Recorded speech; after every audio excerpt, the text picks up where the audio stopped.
So now everything we did is static, right? So now let's create a scenario like we are actually getting the data from the response body is storing on the environment. That's the dynamic, because you don't know, many of the time you don't know that the token is always dynamic, right? The company creation dynamic, right, each time. So you have to need them, you have to automate them through the environment variable. So let's continue that. We'll be giving Okay. you guys this, the URL, we'll be giving you access on the Git, you guys will get it. Okay. So to get the environment, to get the value from the response body, we have to write a code here so that by the code we can actually get that. Okay.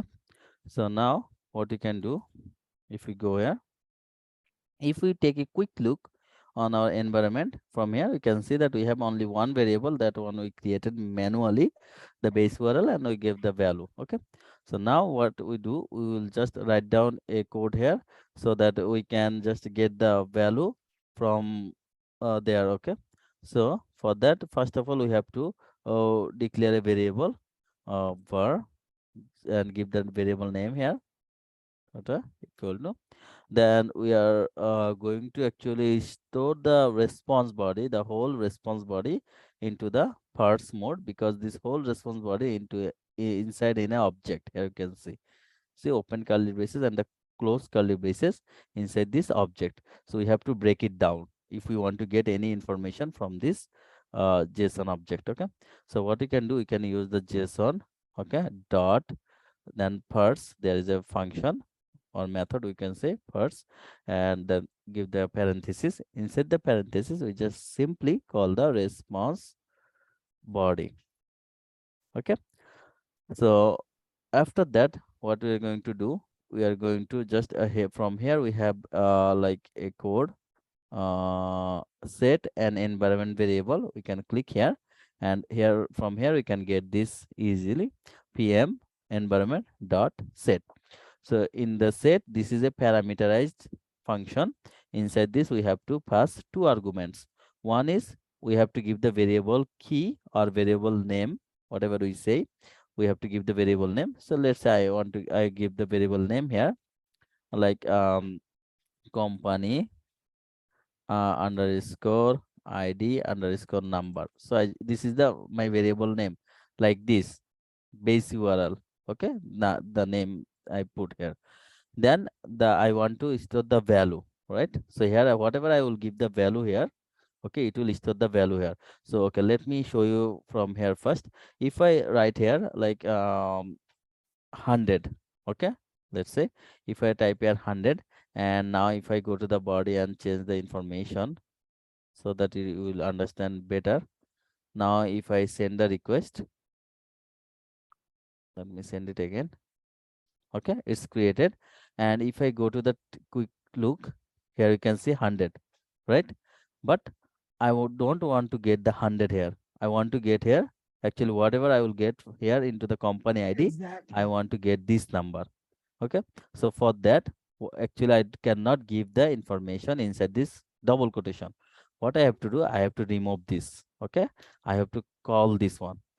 So how I can call this response body? My this response body is stored where? Is stored into this variable, right? Yes. So I will variable name give, can be anything, but you always give yeah. the meaningful variable. Variable name can be anything. We put the JSON data, you can call your name. But should you call your name in the work? No, you just give the specific with the user story an appropriate name. Okay, Okay. so what I can do, I just call the variable first, JSON data, this is the variable. So I called it, so that means right now I am now inside this response body. Okay, so now what I need the company ID, right?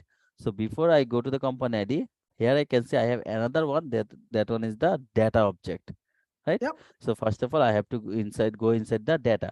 So to go inside there, we can use in the programming language dot.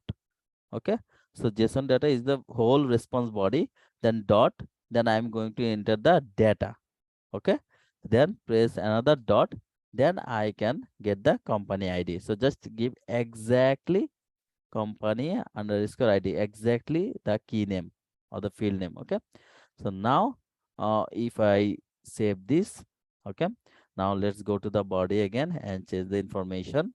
Remember, each 5. keep changing it because each you cannot create the with the same name 2 times. That's the reason we are changing. So this is not Okay, like not for all the user history, all the API. Based on the API behavior, you do not need to do this always. now if I send the request, okay, it's created. And now if I go to the environment, to just click on this, take a quick look, see Yeah, 58, we did not and touch here you this. can see So it did 58. itself.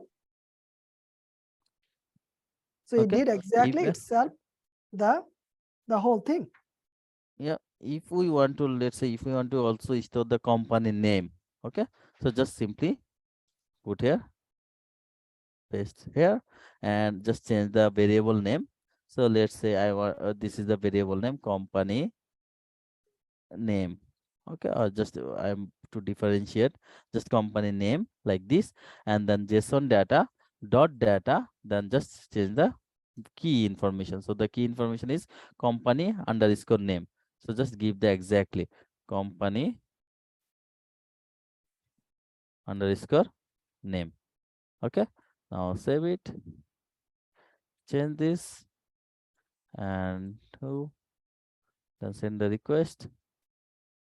Okay, then go to the environment, and here you can see company ID number 59, It is company passing name each time. PS limited 6. Okay, so this is how we can get any information, any value from the response body, and we can store that information into the environment as a variable.